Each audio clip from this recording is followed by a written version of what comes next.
死亡搁浅2名探剧上改善游戏系统和延性故事。我是完成死亡搁浅1，这个感受更明显。游玩过程是使用 PlayStation 5标准版主机进行游玩，并利用人冠 GC553G2 写取卡进行录制。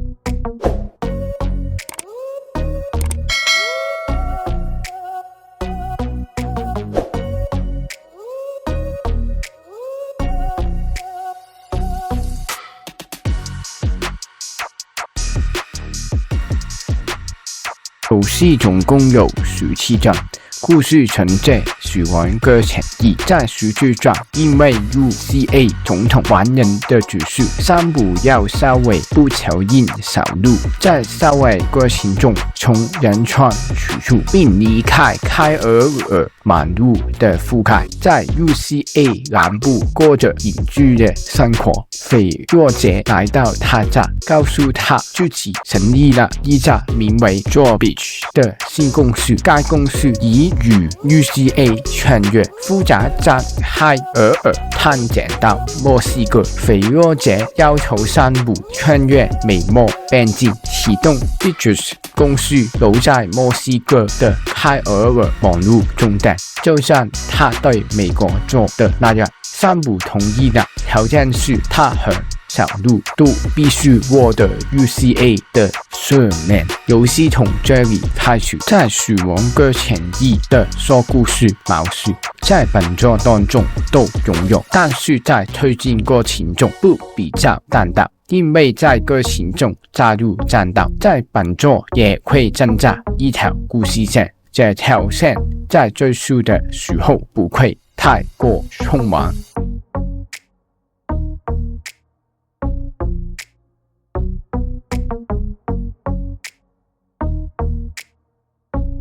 玩家主要操纵3部，游戏着重在角色在行走的时候，根据身上的货物的重量和地形完景的变化，令角色和人体力消耗比较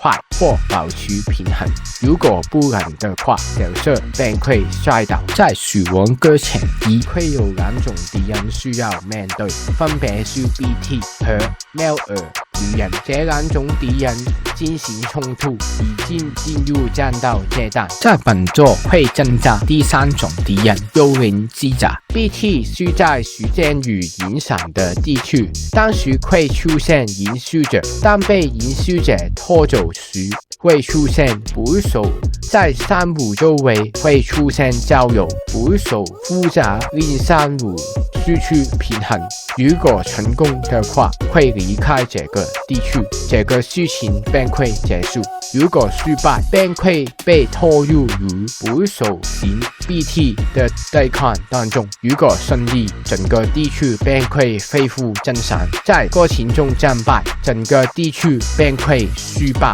在本作会增加体力捉捕手榴弹，当型 PT 进入残血的时候，可以使用这个手榴弹投掷到 BT 的喉里，便可以进行捕捉。当时不是获得金色的海尔水晶，而是获得白色的 BT 水晶。在下次战斗可以消耗海尔水晶来交换。在死亡搁浅1第5章的时候，把妈妈交付3结束，便会开放各大道，是可以尚未被 BT 发现的时候，把它的脐带切断。在本作当中都会拥有称为血液为例表，也可以加入血液投掷到 BT 当中。妙尔女人是在地球这个地方拥有送货依赖症候群的一群人，当玩家携带货物并接近这地方的时候，他们会出手攻击玩家，并抢夺玩家身上的货物。当在这地方战败，身上的东西便会被取走。幽灵机甲是时隔式制作，在死亡搁浅1结束后被留在米探。本作是属使用位于澳洲的工厂，并将其生产分布在整个大陆。货品会分为生产本来和装着货品的容器的许多路，这个容器会因为在运送途中被实践与或途中的敌人进行的攻击而受到损毁。如果容器完全损毁，装在容器的货物受到巨大冲击便会损毁，在地上受到冲击或在身上的时候从高处坠下，这些货品都会受到损害。在死亡之前，送货任务拥有3种类别。第一种是把指定货物送去目的地，根据商品的完成和送达时间进行结算，获得赞数和评价。第二种也是把指定货品送到目的地，但不会获得货品，需要在指定地方寻找并收集指定数量，最终根据货品的完整和送达时间进行结算，获得赞数和评价。第三种是建设指定建筑物，这个订单是要求建设指定的建筑物，但建设完成，订单便会完成。在本作，第一种和第二种都拥有。第三种是建筑物首次开放的时候，在进行主线推进的时候，在这些指定进行的地方拥有一个位置可以建设建筑物，当时是可以体验这些建筑物的功能。在死亡之前，把指定地区加入进 UCA， 到时能够拥有其他玩家所建设的东西和拥有开尔网路和提升连接等级，并会获得指定的奖励。这些地区在连接等级5便会获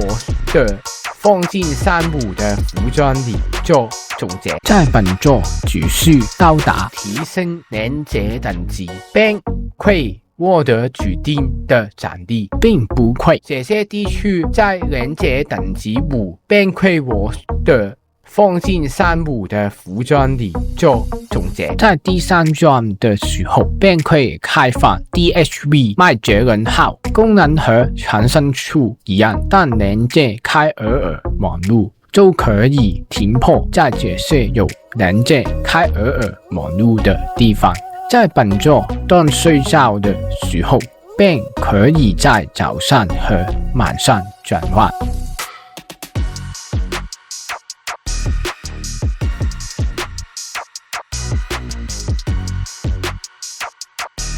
在故事方面，比较死亡搁浅1带给我的震撼不是很多，故事很多设定只是延续，不会在故事当中解释这些设定。在战斗方面，在死亡搁浅1的战斗都是平地，本作的战斗都是高地形，在战斗的时候多数都是寻找高地，然后以狙击方式击杀敌人，所采用的武器都比较多样。在探索方面，比较死亡搁浅1舒服，因为在最初已经比较轻松，只是在游戏到达雪山的时期才开始感觉有一些辛苦，程度比较死亡搁浅1稍微轻微。早上和夜晚切换，在游戏一些订单当中需要利用这个特点来触发指定的条件，